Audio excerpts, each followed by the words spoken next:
Okay. So, Rajendra, do you hear me? Yes, yes, yes. Okay. So I said Rajendra is brave because he came to a new lab, which is kind of suicide, but he was able to achieve with all the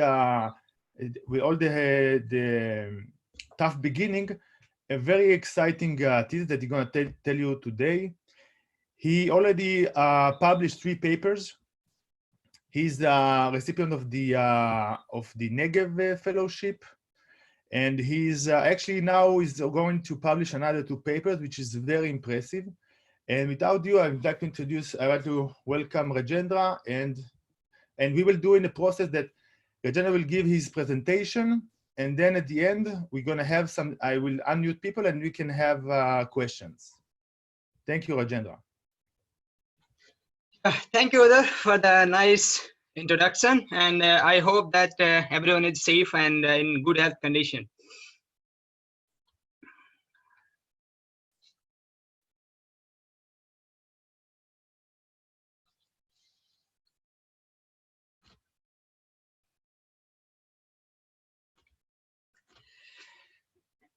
So in my today's presentation, can you hear me? Everyone can hear me? It's okay? Yeah. Okay. So in my today's presentation, I'm going to talk about schizophrenia, a complex mental disorder, and current challenges for clozapine blood level monitoring, which is an antipsychotic drug used for the treatment of schizophrenia. Electrochemical sensors as a possible solution for that. And in that regard, I will talk about specifically in detail about my thesis goals and how I'm going to address that. And in that way, I will cover the methodology that I followed to microfabricate microelectrode array design, and then I will talk about the detection of antipsychotics using the detection of antipsychotic using single electrode, and then I will also discuss in detail about the detection in schizophrenia patient sample using multi-electrode array combined with chemometric model. And later on, I will summarize my talk. Schizophrenia is a chronic and severe mental disorder that affects around 1.1% population worldwide. It affects how a person think, behave, and feel. The symptoms of this disease are poor concentration, lack of emotion, and slow thinking, and many more. Despite the high prevalence of this disease, schizophrenia, there is currently no known biomarker for the diagnosis of this disease. However, the treatment is very effective. Many antipsychotic drugs have been used for the treatment of schizophrenia. However, clozapine is one of the most effective medication approved by the Food and Drug Administration in the United States. However, it is underutilized because of its adverse side effect and burdensome treatment monitoring scheme. The adverse side effect includes weight gain, changes in the sugar level, and other severe nervous system problems. Therefore, there is an urgent need for a point-of-care device that can monitor clozapine blood level rapidly and continuously at the point of care. It could be at the physician's office or at the patient's home. Current state-of-the-art technology uses a liquid chromatography followed by the mass spectroscopy to analyze clozapine blood level in patient sample. However, this technique is very expensive and slow, and it requires sample preparation steps that may destroy the exact level of clozapine, and also it requires a trained individual.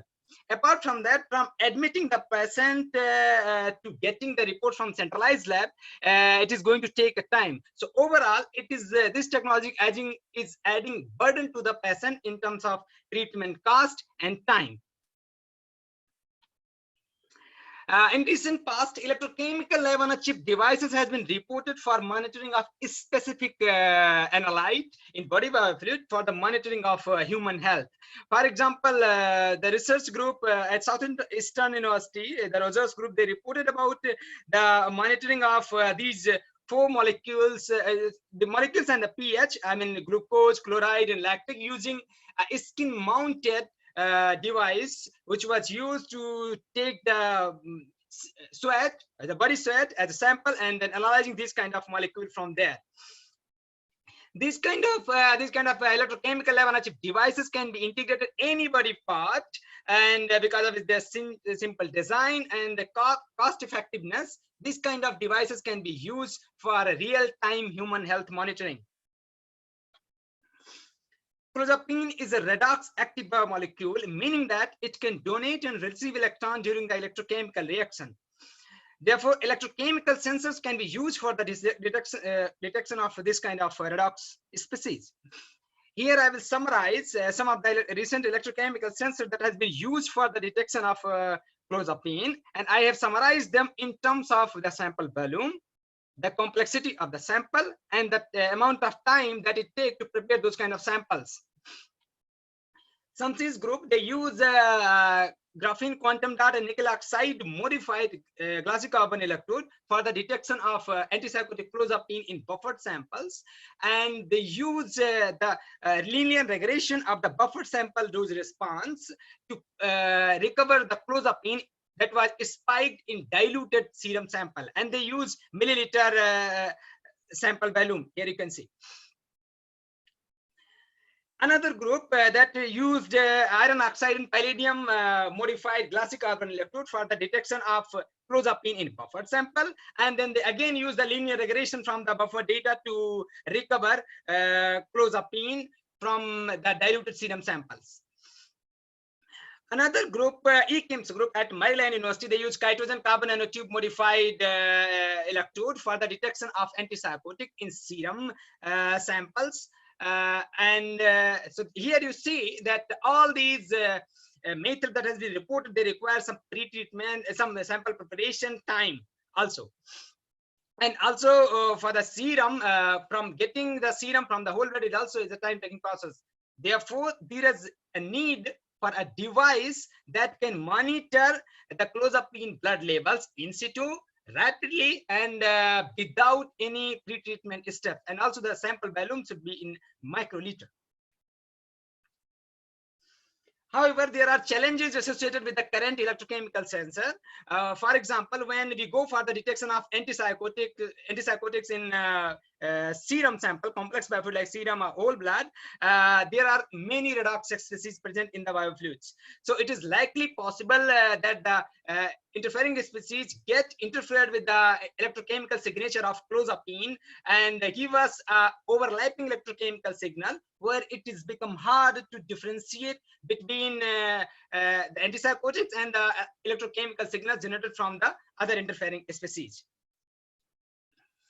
Another approach which has been used recently is called electronic tongue approach, where they have used semi-selective array of sensors that were modified differently, and they used to record the electrochemical data from the sample, and the electrochemical data was further analyzed using a pattern recognition algorithm. And this kind of approach has been used for environmental samples, food sample, and also the water toxicity monitoring sample.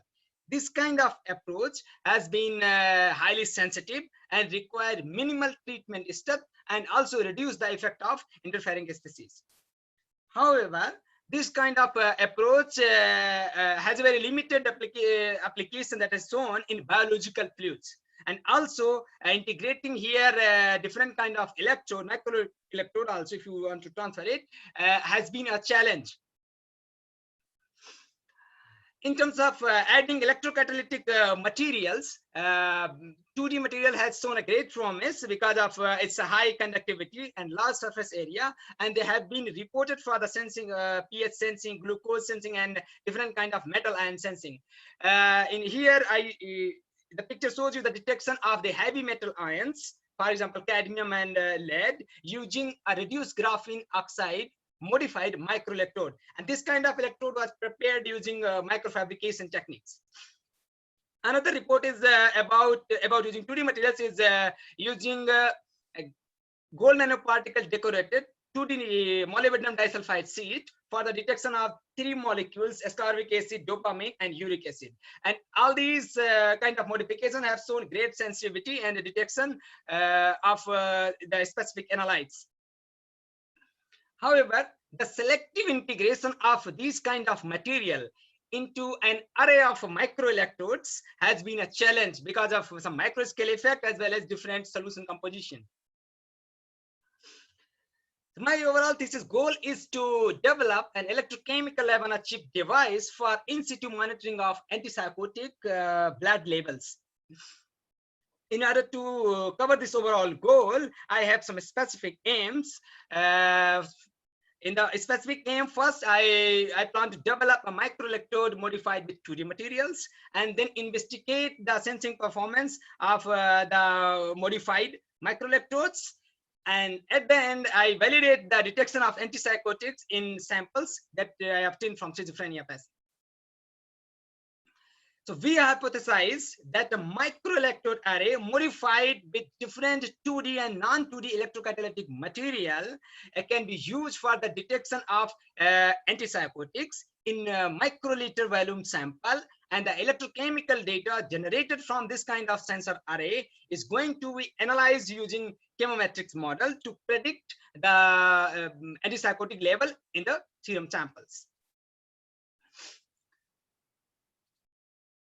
So now I just shown you the electrochemical sensors as a possible solution for the antipsychotic detection, and also talk about the challenges. Now I'm going to show you the methodology that I followed in my research for the development of an array of microelectrode modified with two-dimensional material.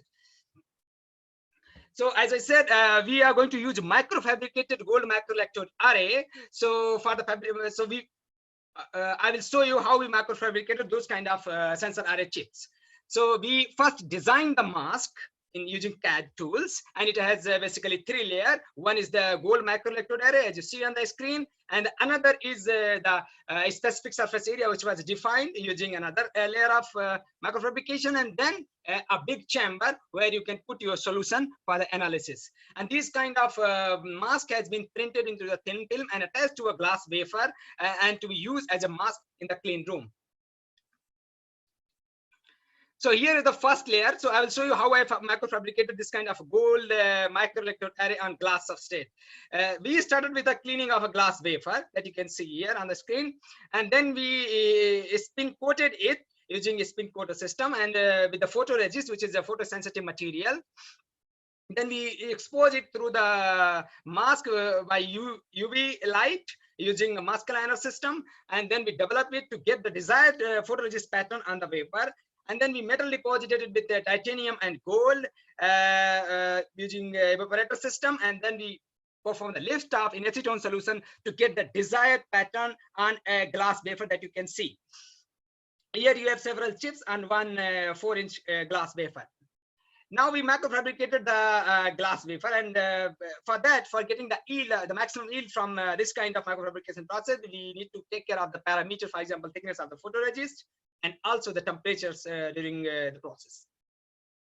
Now we have this kind of gold microelectrode chips on glass wafer. And now we have to define this kind of specific area into it, and then we again perform the lithography step, spin coating with another resist and UV exposure, and then we yield this kind of patterns into the wafer, where we have a specific goal area is defined. Now we use another photolithography step to define this kind of big chamber that you can see here. So here in the image, you can see how a representative chip looks like. Here you have the big image, and this is the big chamber where you can put your solution. And here you have the small specific chamber, which is allowing the gold microelectrode to be active in the solution. And in this kind of sensor array, we have 23 gold working microelectrodes, and here is the big big counter electrode in the middle. This is our typical design, how it looks like. We use for the electrochemical characterization, we use multi-channel EVM potentiostat to record the electrochemical data simultaneously, and also we use Microx microelectrode array platform to put the chip and to connect it to the external world. So I start about the microfabrication part of my chip, and now I will discuss about the modification using different 2D materials. with different 2D materials. So in that regard, I will talk about the modification of gold microelectrode with reduced graphene oxide. So we use graphene oxide plus NaCl solution. NaCl is as a electrolyte which has been used for the modification of gold microelectrode with RGO. So we use cyclic voltammetry technique. And in the first half of the cycle, the gold microelectrode surface was activated by the presence of the chloride ions that you can see here. And then in the later half of the cycle, because of the positively charged surface of the gold, the negative functional group present in the graphene oxide is going to get attracted because of electrostatic interaction. And then another hydration process. And then we have the reduction of the gold, the reduced graphene oxide to reduced graphene oxide, where the functional group will be removed and you will have the carbon layer on the gold surface. In the image, you can see here the gold microelectrode modified with different number of cycles. Because I use cyclic voltammetry here, so the number of cycles and scan rate, controlling the scan rate, is they are the important parameter to control the surface morphology of the modified microelectrode. Another material modification is 2D material MOS2 modification, and for that we again use cyclic voltammetry technique, and we started the cleaning of the gold surface, activating of the oxidizing the gold surface using sulfuric acid solution, and then we polymerize by oxidizing the MOS2 and by using cyclic volta technique, and the gold thiol interaction allows the modification of the gold microelectrode with the MOS2. And in the picture, you can see the gold surface which was modified with MOS2, and these are the flags of the MOS2 in the SEM image. Here again, also we need to take care of the various parameters that are coming in cyclic voltammetry technique. So for example, I just shown you only two kind of material deposition development method. If you have any question about the material modification, you can ask me. And here is the representative image of all the modification that I have done in my microelectrode direct chip with the integrated on-chip reference microelectrode and reduced graphene oxide, chitosan carbon nanotube, and MOS2WS2 and platinum black. So this kind of material modification I added into sensor array with 3 microelectrode as the bare gold. They were left unmodified. And also we followed some specific protocol to modify this kind of sensor array. We started from the lower pH to the higher pH solution of modification. After the modification of this kind of sensor array, we electrochemically characterize it in 5 millimolar ferriferrocyanide redox probe, and we recorded the cyclic voltammogram where you can see oxidation and reduction. This kind of data generated from this kind of sensor array, where you have different activity towards this kind of molecule, and based on their surface area, you see their strength of the signal. We also characterize the on-chip, intra-chip electrochemical activity reproducibility, meaning how many times they can generate this kind of response similarly. So for all the material modifications, you can see here on the x-axis, and here is the peak current that is generated in 5 millimolar ferriferrocyanide solution. We have the RSD value because for each modification we have 3 microelectrodes. So we took the average from all of them for all 3 for each modification, and you can see for all the modification the relative standard deviation is below 10. Meaning that our modified microelectrode is showing reproducible electrochemical activity in 5 millimolar ferriferrocyanide solution. So after the electrochemical characterization of my chip, now I'm going to show you the sensing performance of modified microelectrodes. In that regard, I will talk about the chitosan carbon nanotube and reduced graphene oxide modified microelectrode towards the detection of clozapine, and another material modification called platinum black modified microelectrode for the detection of another antipsychotic drug, Olanzapine. So we have started with the detection of clozapine in 20 microliter volume sample, and we spiked the 20 microliter buffered sample with different clozapine concentrations and use bare and the chitosan carbon nanotube modified microelectrode for the detection of clozapine, and we use differential pulse voltammetry technique which records the oxidation of the molecules. And with the bare, you can see here there are 2 distinct peaks. This peak is because of the oxidation of the clozapine, and this is because of the byproduct oxidation of the clozapine. And here with the chitosan carbon nanotube modified microelectrode, you see a clear peak at 0.2 volts.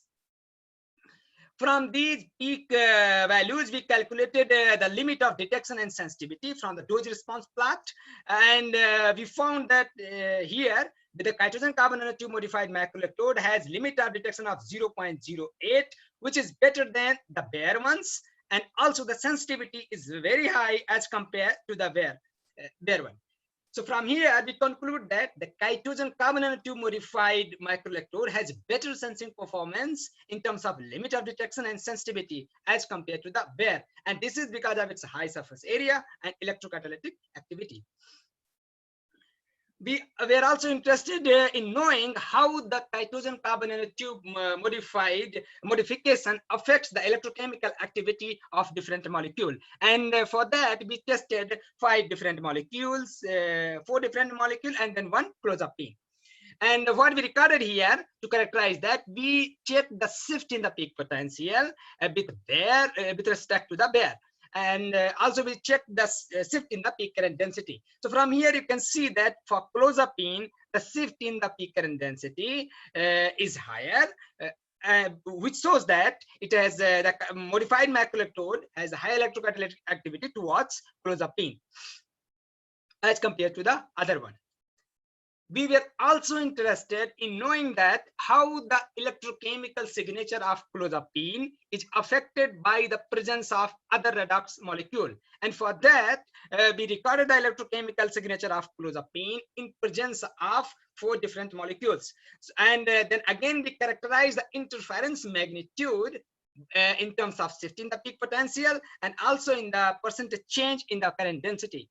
So from here, you can see that uric acid has highest shift in the peak potential, meaning that uric acid is shifting the electrochemical signature higher.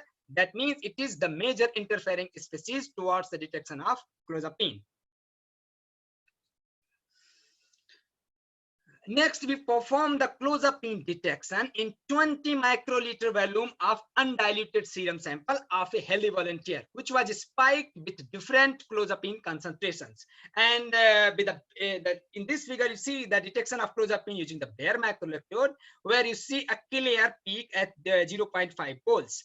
And all the other peaks that those were present in the buffer, they are less dominant here. And with the chitosan carbon nanotube modified microelectrode, you see a clear peak at 0.2 volts. However, we took all the peaks into consideration from here, whether those who were present in the buffer also and these ones also, to calculate the limit of detection and sensitivity. The limit of detection in this case is found to be 0.11 micromole per liter, which is again better than all the bare ones. And the sensitivity is higher as compared to the bare. This kind of this limit of detection is below the clinical range, which is 1 to 3 micromole per liter. So from here we can say that chitosan carbon nanotube modified microelectrode allows clozapine detection below the therapeutic range in microliter volume of undiluted serum samples of a healthy volunteer. We were not limited to serum samples only. We were also interested to avoid all the kind of preparation steps involved in the sample preparation.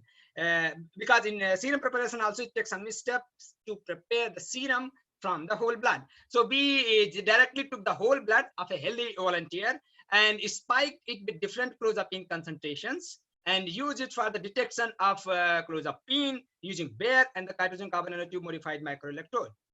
With the bare one, you can see here, it was not able to differentiate between different clozapine concentrations because of its high complexity. However, chitosan carbon nanotube modified microelectrode had shown positive dose response at 0.2 volts. And from here, we calculated the limit of detection and sensitivity. The limit of detection is 0.5, which is again below the clinical range that I shown you. So meaning that this chitosan carbon nanotube modified microelectrode allows detection of clozapine in finger pricked microliter volume sample of a whole blood of a healthy volunteer. However, there were some limitations with this kind of detection. The reproducibility was poor because of this hydrogel and the fouling effect into it. So we looked for another material modification which is robust and repeatable enough towards the detection of clozapine. So we modified the microelectrode with reduced graphene oxide and again use it for the detection of clozapine in whole blood samples. And here again with the bare, it is not able to differentiate between different concentration, whereas the RGO modified microelectrode has shown positive dose response at 0.45 volts. Again, from here we calculated the limit of detection and sensitivity, which is the limit of detection is found with 0.64, which is again below the clinical threshold. We also tested the repeatability, reproducibility, and the storage stability of the RGO modified microelectrode towards the detection of clozapine.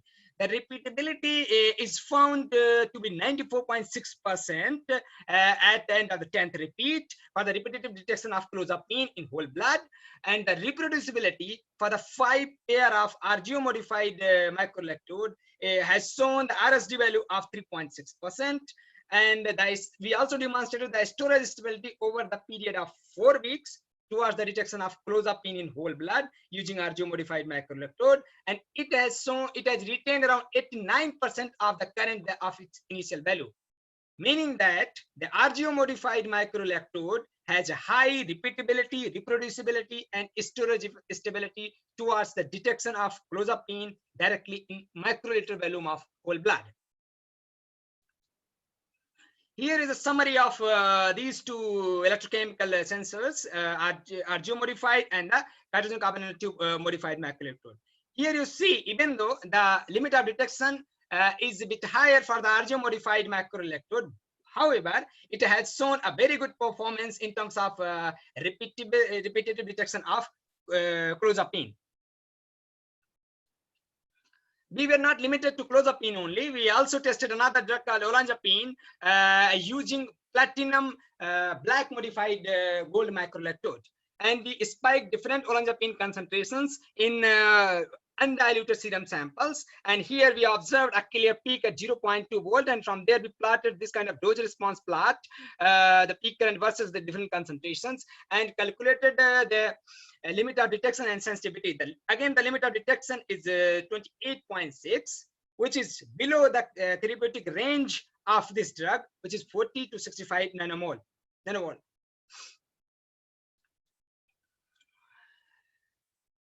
So far I talked about the detection performance of differently modified microelectrodes. Now I move to the section where I will show you the detection of clozapine in schizophrenia patient sample using the sensor array. So before going to the patient sample, I tested the detection performance of clozapine in different solutions, for example, buffer solution, synthetic serum, undiluted serum, and whole blood using this kind of sensor array approach. And we recorded the electrochemical data from there.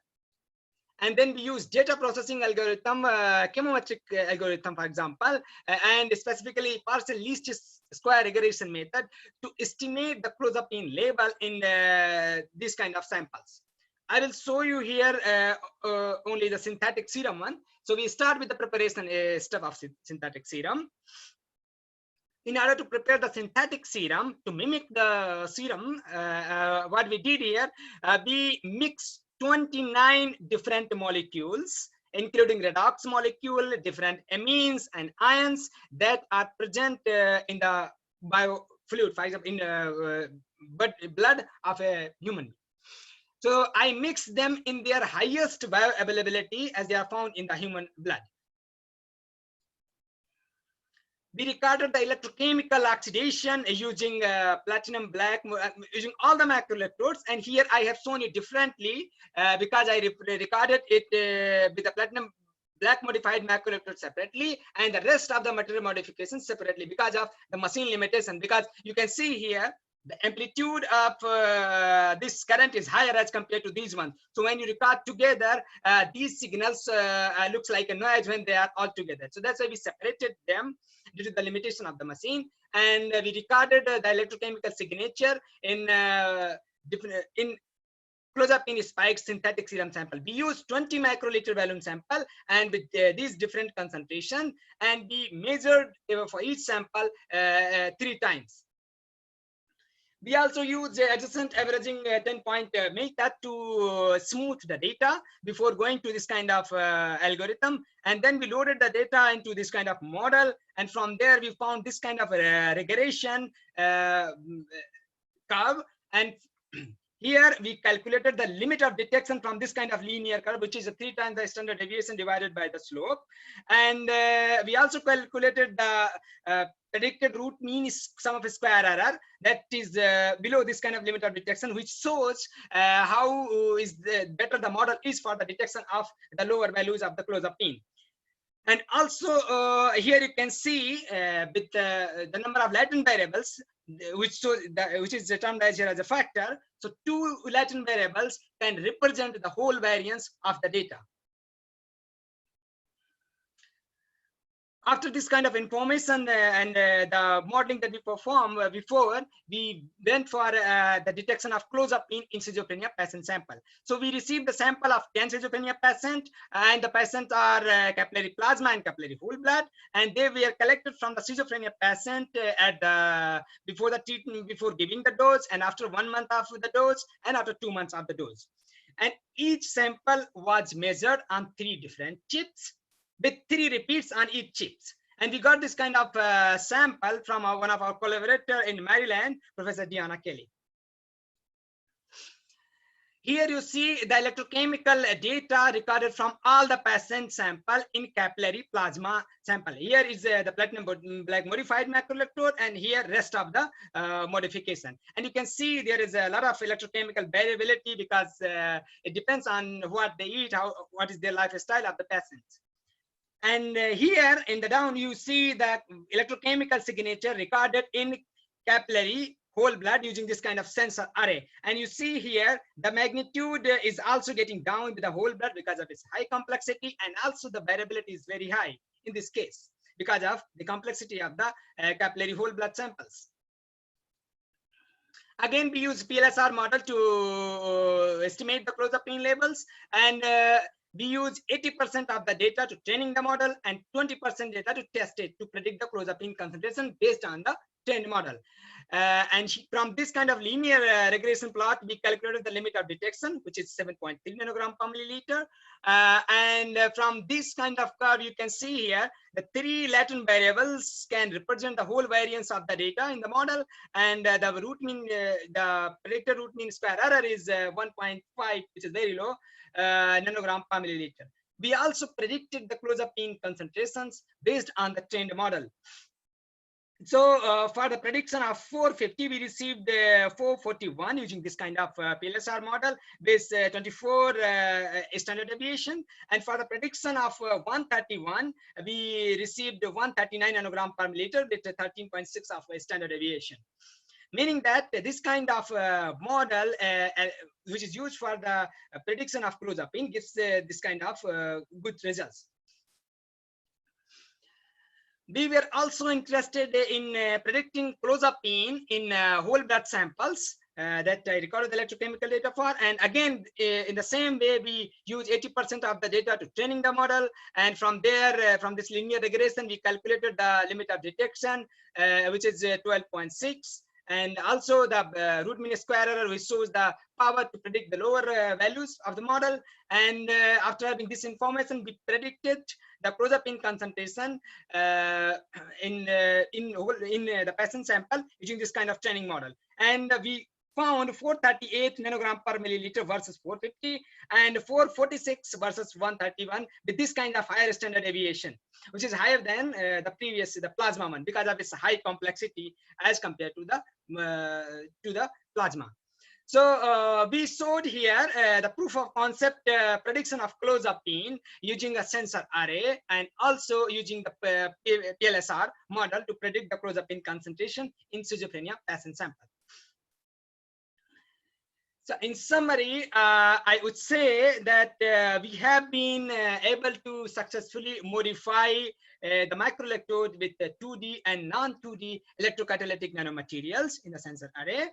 And we have used chitosan carbon nanotube and RGO-modified microelectrodes for the detection of clozapine, which has shown the detection below the clinical range. And RGO-modified microelectrode has shown very high reproducibility, and storage stability towards the detection of clozapine in microliter volume of spiked whole blood sample. Also, platinum black modified microelectrode has shown olanzapine detection below the therapeutic range. And at the end, we have been able to show the proof of concept detection of prediction of clozapine in schizophrenia patient sample using this kind of sensor array, modified sensor array combined with chemometric PLSR model.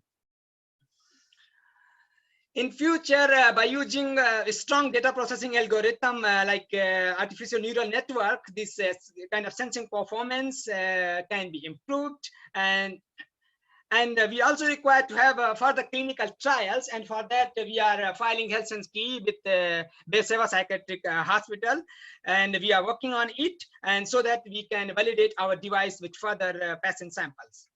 And by further miniaturization of such sensor into point-of-care testing devices, schizophrenia treatment management can be improved.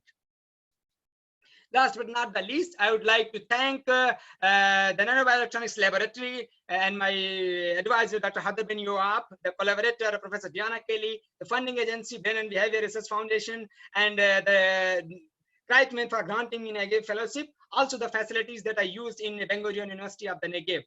I also would like to acknowledge a few people, those have been the part of this research through this journey, especially Professor Haim Bellmaker for his time-to-time comments, Professor Yuli, Dr. Remy Kajals for helping me in material modifications, and Crystal, and the Dr. Sudis, the former postdoc fellow here, and the other undergrads guys, Matan and Benjamin and Avia, lab manager here.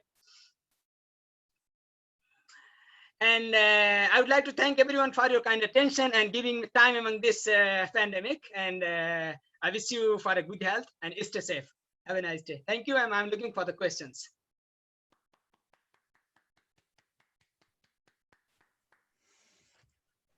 Very nice. Very nice. Thank you, Rajendra. So the floor is open for questions. If you have any question, you can unmute yourself and fire away.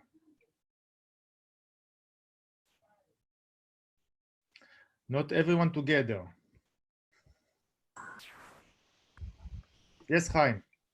Rajendra, very nice. I wanted to ask you if you have looked for specificity versus the major and active metabolite of clozapine in patients, which can vary in concentration, the desmethyl. For now, thank you for this nice question first. For now, I just checked this clozapine, and of course, one of my student is working for another metabolites like hemovolanic acid and other things. He is working on it, and is also developing a strong algorithm to measure all those effects. Also, we are just on it. I mean, this is very recent findings that I shown you. Thank you. Thank you. Any more questions? So I will ask a question. In the meantime, you can think about other questions. First, who is the kid in the picture? It's Gary, my son. Very good. It's picture from Jerusalem street. Yeah. In a safer time, yeah. So my question is, okay, you tested interfering molecules such as uric acid, dopamine. Do you expect any other types of interferences or interfering mechanisms that can affect your signal, your electrochemical signal? Yeah, Professor, actually, there are in this that I show you, we have observed the effect in terms of shifting peak potential with these kind of things. But yes, there are some molecules that they bind together and they consume the clozapine in the solution. That we don't know. So we also need to explore, like some of proteins, they can bind with it, and there is a possibility that inside this kind of complex serum sample, like the clozapine is converted to its byproduct through the reaction inside the solution when because this is very complex mixture. So there is, yes, there is a possibility that the clozapine is affected by other things also. But yes, we need to find a mechanism to know how it is happening. Okay, thank you. Any more questions? Well, one very technical thing in the clinic is whether you need serum or you can use plasma, that is a blood with an anticoagulant that's been centrifuged, because usually the clinical samples will arrive sometimes serum, sometimes plasma, which can be made with EDTA as the anticoagulant. Does that affect clozapine levels in your assay?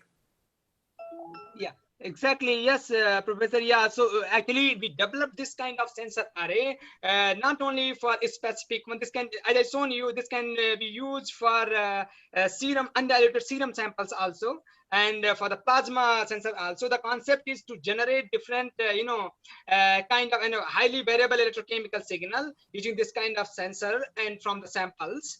So this can be used and can be, and further the rest part is coming to the data processing part, and that can be optimized to give us the required results.